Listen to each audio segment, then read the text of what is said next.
নামাজে দাঁড়িয়েছিলেন বাবা।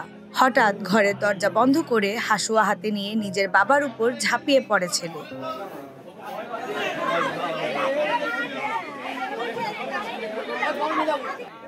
আবার অভিযুক্ত ছেলেকে আটক করতে গিয়ে আহত হয় সদর থানার ৩ এসআই।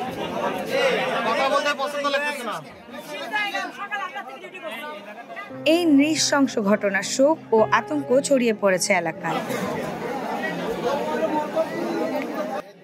ঘটনা পাবনা সদর উপজেলার পুরাতন ভাদুরডাঙ্গি গ্রামে রোববার রাত ৮টার দিকে ঘটে।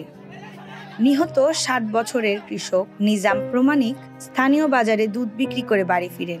খাওয়া শেষে দাঁড়ান এশার নামাজে, আর সেই মুহূর্তে হামলা চালায় তার ছেলে মোস্তফা প্রমাণিক। ঘটনার পর পালিয়ে না গিয়ে পাশের রুমেই নিজেকে আটকে রাখে সে।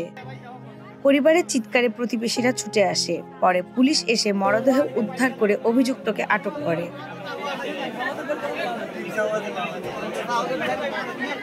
আটকের সময় ৩ পুলিশ সদস্যকে আহত করে সে। তাদের মধ্যে এসআই জিয়াউর রহমান হাসপাতালে ভর্তি।